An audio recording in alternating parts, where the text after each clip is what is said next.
So guys, this pepper is called a pepperoncini, and this is my first harvest of my pepperoncini.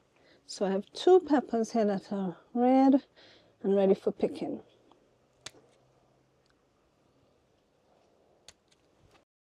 There you go, pepperoncini. So guys, the black bean that I planted has germinated, as you can see.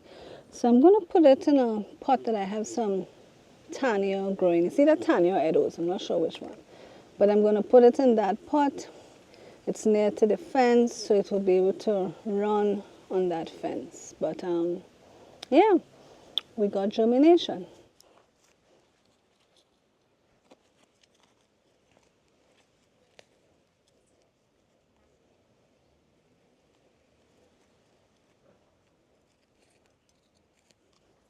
So I also have some sugar daddy peas that have germinated. So I'm going to put it in this bag container here so that it can grow up this fence here. All right, so I did a little bit of rearranging, and the pot that I had here, moved it over on that side, and I put it the way I want to put the peas here. And the reason why I did that is because I want to be able to, if this peas does grow up, that I have easy access as I wind the peas through the fence. Where it is over there, it has a tree there, and I may have problems accessing it. So I'm going to try to put it here, and hopefully it works out. Okay, so we have to make 2 holes. One is going to come here. The other one will come over here. Okay. I'm transplanting it now because I know they say peas, they don't like to be transplanted. So I don't want the root system to get too developed before I have to disturb it. So that's why I decided, let me do it now. All right. This is one. This is the other one here now. I'm just going to water this in. So guys, I just lift up one of my pepper leaves, and I was happy to see this. Let me show you. You see that there, guys? That is a young ladybug. So this pepper plant has a lot of aphids on it. And so I was very happy to see that young ladybug there. It will help eat some of these aphids. I'm seeing a lot of aphids on this other pepper plant in the back here. Question is, does it have ladybugs on it? That is what I don't know.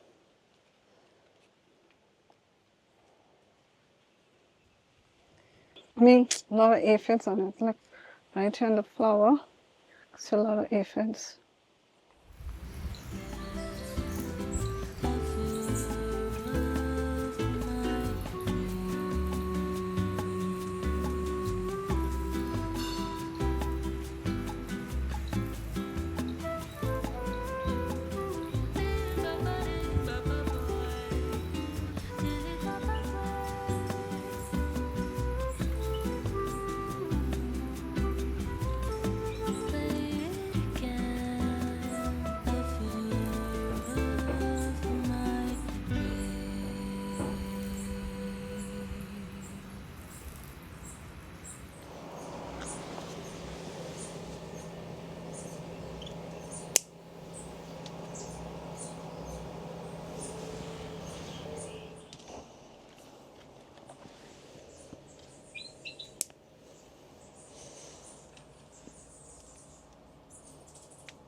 Guys, can you imagine that these okra plants here, 1 and 2, were planted the same time as these okra plants here. Look at the difference. So what I have realized is that when you have a greenhouse that alleviates that pest pressure, it is obvious by the evidence here that your plants thrive. So due to pest pressure, those outside, they had succumbed to the pest pressure, and that's why they're stunted. These, however, did not get pest pressure, and that's why these are doing so well. Look how huge these are. Look how big these are compared to those outside. There's absolutely no comparison between the two of them. It's amazing.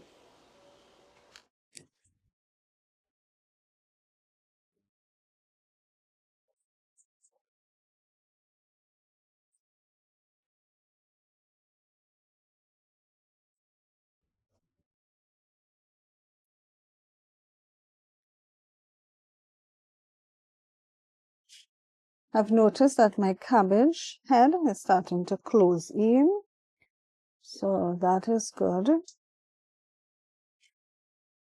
And I am waiting for these bell peppers. Oh, I'm seeing aphids. Oh, I'm seeing aphids. Okay, I'm waiting for these bell peppers to get a little more yellow before I pick them. So I'm still seeing a little tinge of green, so I'll leave it just a little bit longer before I pick them. So guys, the bush bean that I had put in this paper towel and in this Ziploc bag to sprout, let me show you. So some of them have germinated, as you can see. So I'm going to plant it now in the ground. I should have done it sooner, but anyway, I'm going to do that now. Where am I going to put the first one? I guess I can put one over here. Let's put one here.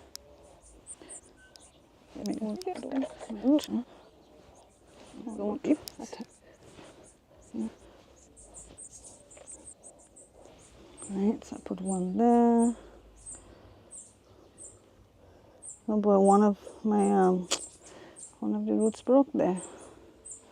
Like this, another one. This is just a stake in the ground here, so I could put another one right here. Yeah. Put it right here. Let's put it over here. This thing, I don't think these are going to germinate. It's like it's rotten. Still put it in the ground and see what happens.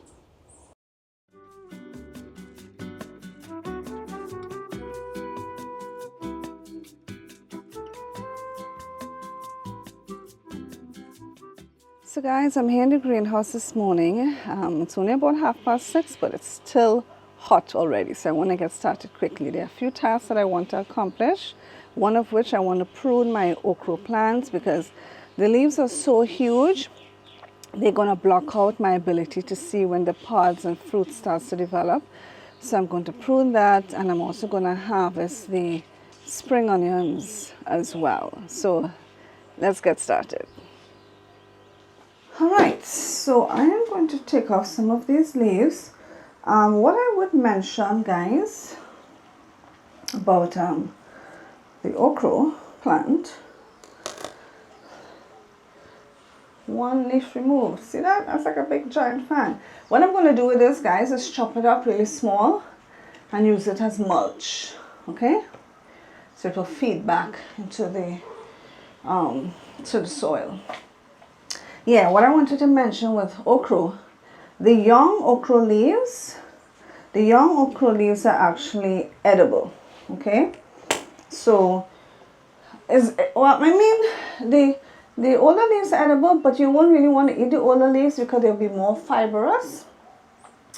But the younger leaves, of course, will be young and tender and not as fibrous. But you can saute it up You know, just as how you would saute spinach, you can saute your okra leaves as well. Your young okra leaves. Let's take out this one here as well.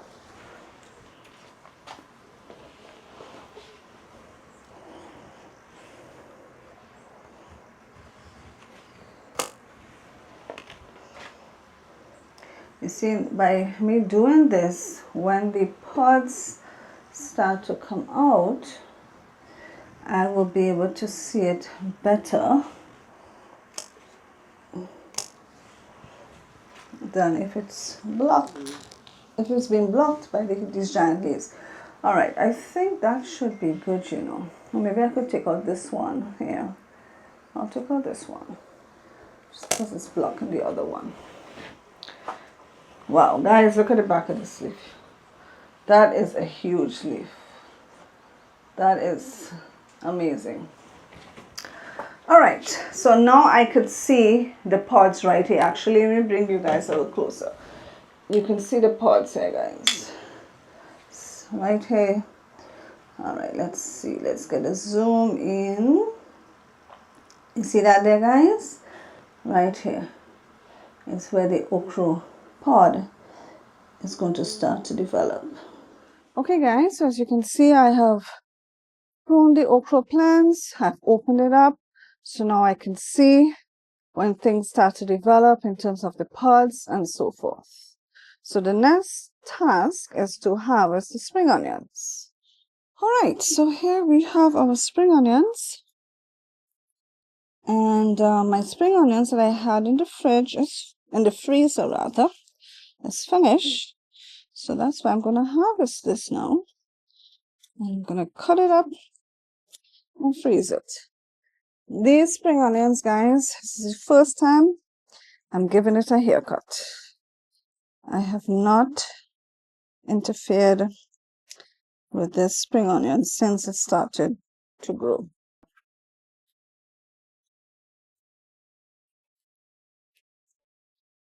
But oh, my foot was on, my shoe was on the spring onion. I was like, why is it not moving? Okay, guys, Operation Give Spring Onions a Haircut is now complete. Let's just take out all these brown pieces. I'm going to add a little more soil to this just to refresh it. Give it what is called a top up. Alright, so I have a sorrel plant here, guys, that I want to put in this pot here. So I am going to be transplanting it now. Actually, you know what? Let me saturate this pot first, because this is dry.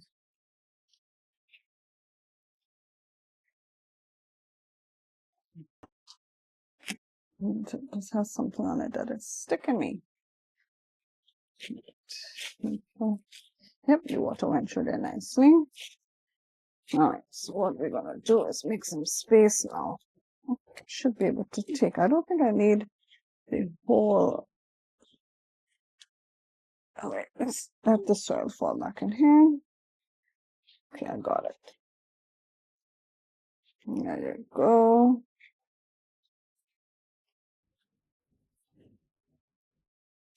I think I could have gone a little deeper in.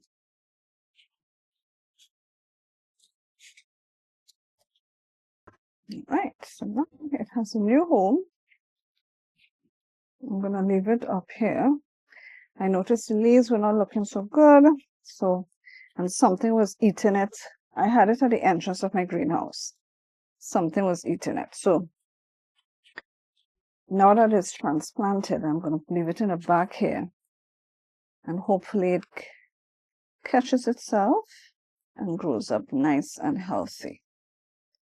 As those that are out in the garden, let me tell you, sorrel plants or roselle plants. So the two things that love to attack the sorrel or roselle plants are aphids and mealybugs. And those that I have outside are constantly being attacked by these things. So that's why I decided, let me try growing this one in here. and see if it does better. But right now, because I had it at the entrance, it was being attacked by something. So let's see how this fares. I'm just going to water it in now.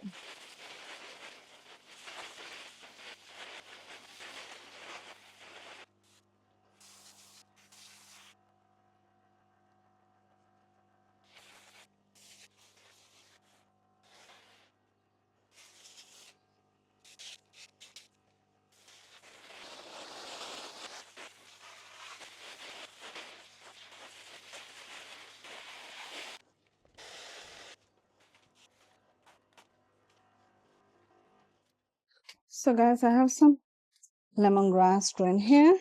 I'm going to harvest some of it, the leaves. I'm just going to give it a haircut, so to speak. So basically all of the leaves.